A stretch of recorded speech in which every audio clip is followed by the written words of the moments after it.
Okay, hi, my name is Mason. Good evening. I hope everyone's doing well, staying safe, staying healthy during these times. But let's hop into it. So today we're going to be talking about party polarization in Congress, and I'm going to kind of go through the effects of it, how you can see it in our Congress, and well, whether it's a good or bad thing. So in this presentation, I'm going to start off with I'm going to do a brief introductory on what party polarization is.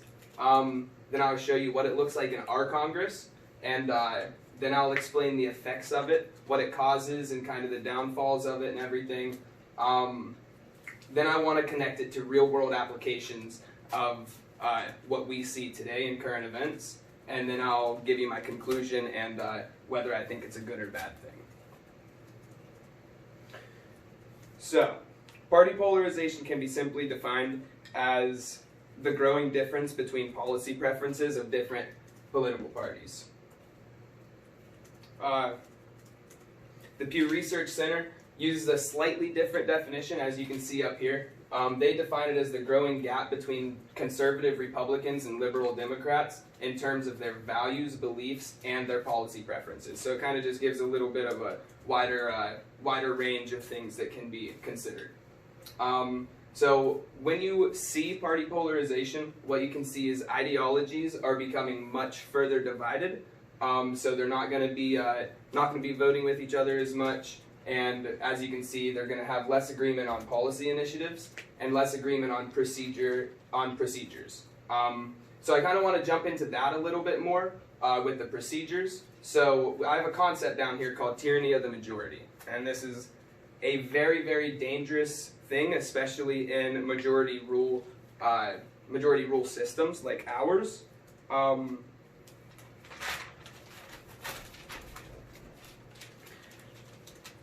So when the majority and minority disagree on procedural concepts, it makes our Congress vulnerable to, like I said, tyranny of the majority.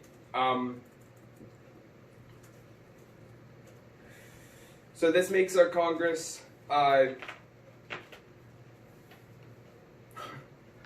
okay. So in our government, you can see this. It takes the form of things like the majority party using their status to undermine the minority party and minority party initiatives, and so they can do this in a few different ways. So we've seen it in just the past couple of sessions of Congress. Refusal to consider appointees, as we saw during the end of President Obama's second term. Refusal to negotiate initiatives. We see that today in a lot of different areas of lawmaking with the Democrats and Republicans that we see in our Congress. And the biggest thing is the rejection of legislation. So majority parties will do this. They will reject legislation that the minority party proposes if they have enough power to do so. And as you can tell, that obviously leads to a less representative government of the entire population of the United States.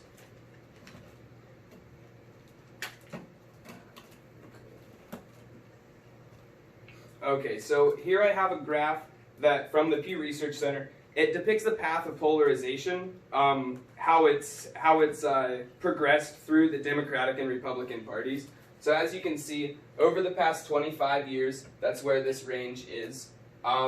We see that in 1994, around Bill Clinton era, we have 64% of Republicans are actually consistently conservative compared to the median Democrat. And then as you see, that 64% number jumps to 70% in 2004 and even 95% in 2017. So this is about as high as we've seen it. It is dropping off a little bit now, which is a good thing, obviously. But moving down to the Democratic side, we see 70% in 1994, 68% in 2004, and 97% in 2017. Again, this is a thing that has been declining over the past 2 years, which is definitely promising, but we'll see where that goes.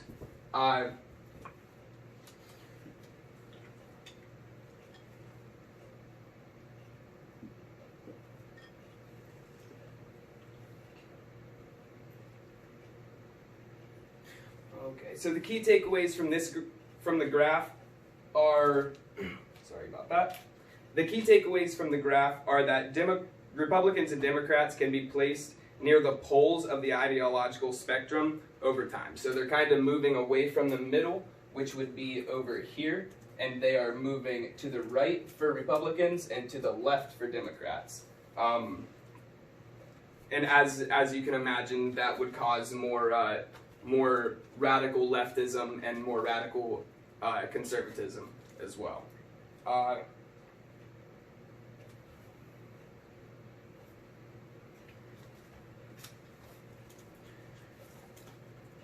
Okay, so the more polarized our members of Congress become, the less likely they are to cross the aisle when voting on legislation.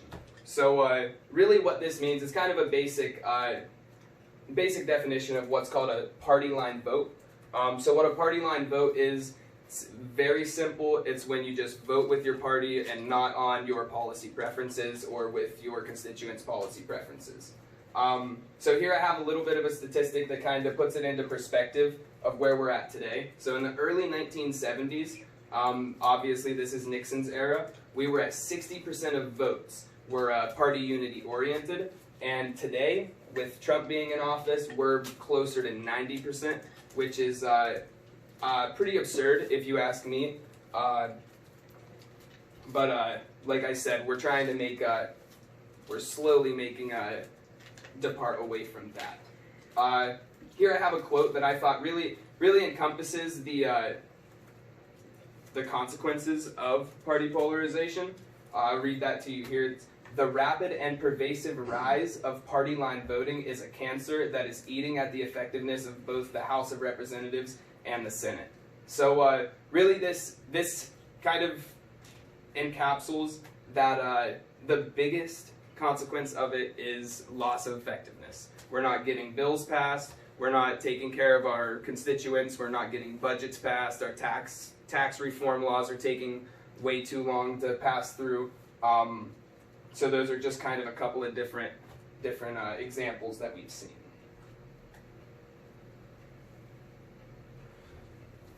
Okay, so here I'm going to provide some historic examples of party line voting and how bad it has gotten over the years. And I'm going to show how impactful it can be to our government. So the first I show here is President Trump's 2016 tax reform bill. So on this bill, it immediately got 0 Democrats' attention. Democrats were not going to vote for it, not even one of them. They were even pretty against negotiating with it. They wanted a new tax reform bill proposed rather than to negotiate the one that Trump put through. So with that being said, only 1 Republican senator and 13 representatives voted against it. So that just kind of shows you that pretty much every Republican except for 14 of them in Congress voted with their party, whereas 0 Democrats broke rank and voted against their party. So next I want to show you the impeachment inquiries. President Trump and President Clinton, they were both impeached by the House, and these are the voting records on them. So President Clinton, he was charged with 2 different inquiries. The first was perjury, the second was obstruction of justice. On the first, as you can see, not a single Democrat broke rank again. A couple Republicans did vote not guilty. And then on the obstruction of justice charge, we see the exact same trend with a couple less Republicans breaking rank. Now moving on to the Trump impeachment inquiry, this one is a little more absurd if you can see. So as we see, every single Republican and Democrat voted with their party on obstruction of Congress, and every single Republican and Democrat except for 1 voted with their party on abuse of power. So that's pretty much a trend that we've been seeing over the past, like I said, 25 years. Is party line voting is becoming too common, and we need to address that.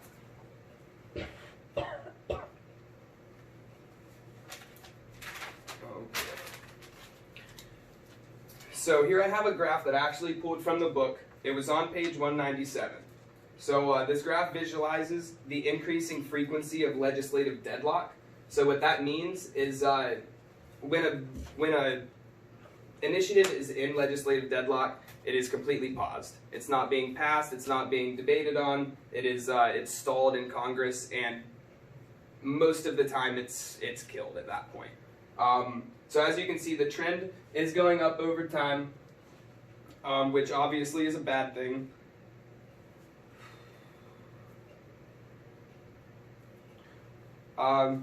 Also, as we discussed before, the degree of polarization has also been increasing over time, along with the frequency of legislative deadlock. So kind of what you can do there is you can deduce that the two phenomena are at least correlated in some way. They're happening at the same time, they're increasing at the same rate. It's so there has to be correlation. Some consequences of having issues deadlocked in Congress are 1, inefficiency, 2, less responsiveness, and 3, it also causes public confidence to plummet. So I found another fact on page 197 which really sparked my interest. So according to that fact, the most deadlocked Congress was the 113th. This was in 2013. And as a result of this, their public approval rating bottomed out at 7%. So that kind of puts into perspective how the public is looking at Congress when they're deadlocked at about 75% of important bills are not being passed through Congress. So you can obviously imagine the public is not, they're not happy with that. Okay, so this is a pretty confusing graphic, so I'll get to that. So the effects of polarization in Congress, what you can expect is diminished bipartisanship in both chambers. So what that means is you're going to have less Democrats working with Republicans, you're going to have less co-sponsorships on bills from different parties, and obviously you're going to see a lot more extreme bills coming out rather than moderate bills, because whichever party is the majority, unfortunately they can go ahead and pass their bills without bipartisan support. So onto the graphic we see over here. Here at the top, you can't see the number, but this is 1943, and down here is 2011. So what this is depicting is that on the left-right spectrum, the blue dots are Democrats, the red dots are Republicans, and as you can see, they're really spread out here. So this is saying they are not polarized. Now obviously, Republicans have Republican views, Democrats have Democratic views, but up here we can see they're working across the aisle a lot. And over time we see kind of a little bit of a trend toward polarization, but once we get right here, we notice the trend gets pretty bad.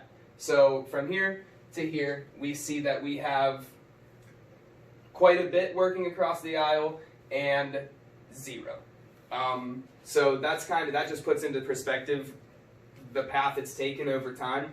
And like I said, when you get to this point, you're pretty much deadlocked. You're not going to have a lot of legislation passing through. Definitely not a lot of important legislation passing through. So this is something that we definitely need to be weary about and address in the near future. Okay, so another graph that I pulled out of the textbook. This one's found on page 200. This is also the page where the textbook describes the polarization has led to decreased bicameral collaboration. So what that means is when the Senate and the House have disagreements, they need to collaborate with each other, they need to hold conferences in order to get their differences resolved and possibly actually pass a bill. So this graph is showing you over time the number of conference committee reports that were considered by both chambers. As you can see, 1947 we start pretty high, working across the aisle a lot there. And then as we go down, we have 2013 over here, and we are at 1. So that's kind of the trend we've been experiencing.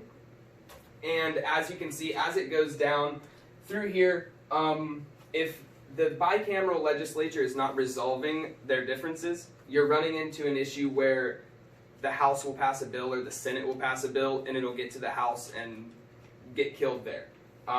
So this is something we need to see this trend definitely turn around, because like I said earlier, our government needs to be representative of the people, and it needs to be responsive. And this graph, with it being down here, that's not. They aren't responsive, and they're not effective at all. Okay, so I want to apply what we've learned today to real-world scenarios that we might have experienced, scenarios that our parents might have experienced, so we can actually get a feel of how this would affect us in our everyday life. So, as we've kind of discussed, a polarized Congress will be slower to pass legislation, if they pass legislation. So, especially in times of national emergency, we need our Congress to be able to act on their feet. We need them to be able to pass legislation. We need them to be able to reallocate funds. And unfortunately, when we have a polarized Congress, they're too busy debating in their chambers rather than passing bills. So next, we have budget and allocation proposals. As we talked about earlier, Trump's budget proposal was not voted for by Democrats, and his tax plan also was not voted for by Democrats. So that just kind of also shows us exactly how polarized we are today, and so that's okay. So number 2, we have partisan standoffs in Congress. So this is another form of deadlock. So this is when the Senate refuses to consider appointments. Again, we saw this in late President Obama's second term. And so the majority in both houses can reject minority initiatives. Again, this ties right back into the tyranny of the majority section that we covered earlier. And obviously this causes Congress to be less representative because the minority party is not getting any initiatives taken care of. And then lastly, we have some important measures that could really help people, kind of like, let's say Obamacare gets caught in deadlock and ends up not getting passed. It takes a while to get passed, and then you have a lot of uninsured people who unfortunately could have been insured 3 years prior. Okay, so here I have what we're going through right now. I thought this was pretty interesting to connect to what we've seen. Luckily our Congress, even though they are polarized as we speak, they did act pretty quickly and pretty well on the COVID-19 virus. So I just kind of want to take a second to analyze if our Congress wouldn't have been able to act on their feet, if the polarization would have affected them. These are some things that we wouldn't have got so quickly. Stimulus checks, probably still be waiting on stimulus checks if we would even get them. Business loans, this could lead into small businesses needing to shut down because they can't receive loans to be able to actually endure the 4-month period of not being able to be open and make their profits. So educational loans, this I know all of us are very, very aware of now that we just got our CARES grant. So imagine if we didn't get that. Some people might not be able to pay their bills, some people not be able to pay their rent because they have already lost their jobs. And again, distribution of resources, that comes down to like the face masks, the respirators, hand sanitizer, so on and so forth.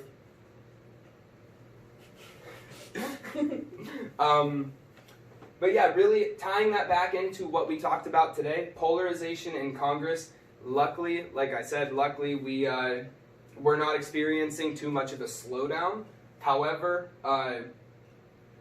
if polarization would have affected this, we would still be waiting on all of these things.